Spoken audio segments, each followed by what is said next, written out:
এখন কোন ওয়াক্তে নামাজ পড়লাম? তাহাজ্জুদে সালাত আদায় করলাম। ও তাহলে কালকের থেকে আমিও তাহাজ্জুদের পর সালাত আদায় করব। আচ্ছা ঠিক আছে। এই নাও তোমার কফি। তোমার মাথা ঠিক আছে? রাত কয়টা বাজে দেখছো, আবার লইয়েছো কফি? এটা খেলে তো আমার রাতের ঘুমই নষ্ট হয়ে যাবো গা। সব কিছুই অভ্যাস। আইস খাও, দেখো কিছু হইব না। সবই তো মনের ব্যাপার। আজকে খাও। তোমার বর্ষায় খাইতেছি। এই ঘুম না হলে কিন্তু তোমার খবর আছে। আইসা খাও।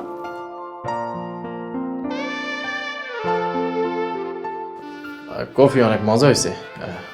রাত মেলা হয়ে গেছে, যাও তুমি যাই ঘুমাও। পরশু আমাকে গায়ে হলুদ। লাকি এই গায়ে হলুদ টলুদ না করলে হয় না, এটা আমার একেবারে পছন্দ না।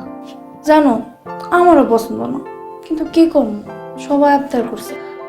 আচ্ছা ঠিক আছে, আর কিছু কইবা লাকি?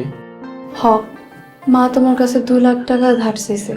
বিয়ার পর আস্তে আস্তে দেয়া দিব। বুঝোই তো বিয়া শাদির ব্যাপার।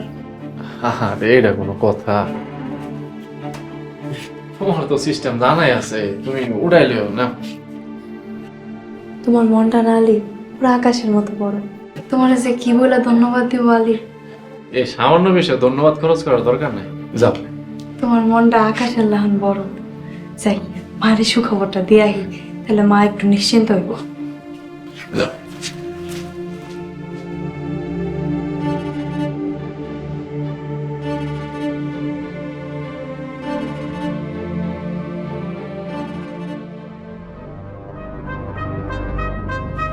খিদে লাখি, আমি কি টাকা দিব? টাকা কি দিব? খাড়ি তো দিয়া দিছে। এই যে কার কাটে কয় টাকা আছে? 6.5 থেকে 7 লাখ তো আছে। ভালো হয়েছে, সব টাকা একবারে ঘ্যাস করে তুলে ফেলে। চুপ কর গাদার দল, তোরা ব্যাক কর নাকি? আমাগো টার্গেট হইল কোটি টাকার উপর। লাকি শোন, কাল 2 লাখ টাকার 1 টাকাও বেশি তুলবি না, তাইলে কলাম আমাগো বিশ্বাস নষ্ট হয়ে যাইব।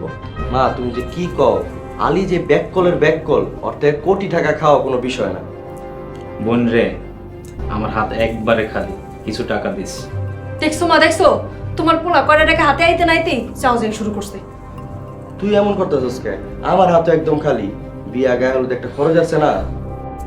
দেখলা কি, আমগো সাহায্য ছাড়া তুই এত দূর আসতে পারতি না, ভুলে যাইস না। শোন, ওই আলীর বাচ্চার লেগা আমরা আমাকে নিজেকে রুম ছেড়ে দিছি, বসার ঘরে চাদর বিছায় কোনো মতে ঘুমাই। কত কষ্ট করি, সারাদিন চরকির মতো আর পিছে পিছে ঘুরি। সকালবেলা উঠে আমরা দুই ভাই নামাজ পড়তে যাই মসজিদে, এত কষ্ট করি, আর সব মজা তুই আর মা নিবি? এটা হইল? তার মানে সব কষ্ট তোমরাই করছো, আমি কোনো কষ্টই করি নাই। টাকা লাল দুলাল, তুই এসে তোরই ডুবাস না। লাকি ওগো 2 জনের 5,000 করে টাকা দিস। লাল দুলাল এখন যা তো, তোকে যার যার ঘরে যা, আমি ঘুমাবো।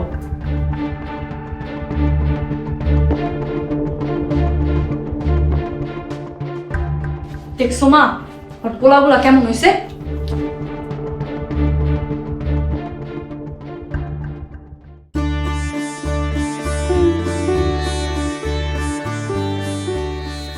আসসালামু আলাইকুম খালুজান। ওয়ালাইকুম আসসালাম। আলী কেমন আছস? জি খালুজান, ভালো আছি। হজরের নামাজ পড়ে তুই বাড়িতে যাইতেছস, ওই গাদা দুইটারে তোর লগে দেখতেছি না যে? খালুজান, ওই আলাল ভাই দুলাল ভাই নাকি নামাজটা কাজা পড়ে নিব।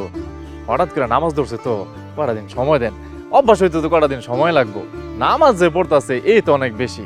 হঠাৎ করে চাপ দিয়েন না, চাপ দিলে কি হয়, ওই যে কথায় আছে না, ধরে বেশি টানলে ছিঁড়া যায়। আলী, ওই গাদা দুইটা যে মানুষ হইব কোনোদিন চিন্তাও করি নাই, আর মানুষ যে হইছে এখন আমার বিশ্বাস হইতেছে না। দেখা যাক কয়টা দিন যাক। হ্যাঁ খালুজান, আপনি আল্লাহর কাছে দোয়া করেন আলাল ভাই দুলাল ভাই যেন দিনের পথে থাকে, সব সময় অটল থাকে দিনের পথে। ইমান আমলের জিন্দেগি আল্লাহ যেন তা করে দান করে। আলী, তোর তো দেখাই পাই না, একটা কথা কমু কমু করে কোয়া হইতেছে না। খালুজান, আপনার কি কিছু লাগবো? আপনি খালি আলীর একবার কোন, আমার স্বার্থের মধ্যে যদি থাকে ইনশাল্লাহ আমি পূরণ করব। খালুজান ভালো কথা, আপনার কি হজ করতে মন চায়? আমি কি ব্যবস্থা করুম? না বাবা, দেখ বাবা, তুই তো এখন অনেক টাকার মালিক। যারা তোরে নিচে দৃষ্টিতে দেখতো, অবহেলা অবজ্ঞা করতো, তারাই কিন্তু তোরে এখন মাথায় তুলে রাখবো। কেন জানিস? খালুজান, হঠাৎ করে অনেক অর্থ সম্পদের মালিক হয়ে গেছি, এর লেগে। তুই ঠিকই কইছিস বাজান, এইসব স্বার্থবাদী মানুষের কাছ থেকে দূরে থাকিস। ওরা নিজের প্রয়োজনে যেমন মানুষকে কাছে টানিয়ে আনে, তেমন প্রয়োজন ফুরাইলে আবার দূরে ফেলাইয়া দেয়। এসব স্বার্থবাদী মানুষের কাছ থেকে একেবারে দূরে থাকিস। জি খালুজান, আপনার কথাটা আমার মনে থাকবে। ঠিক আছে বাবা। জি, আসসালামু আলাইকুম। ওয়ালাইকুম।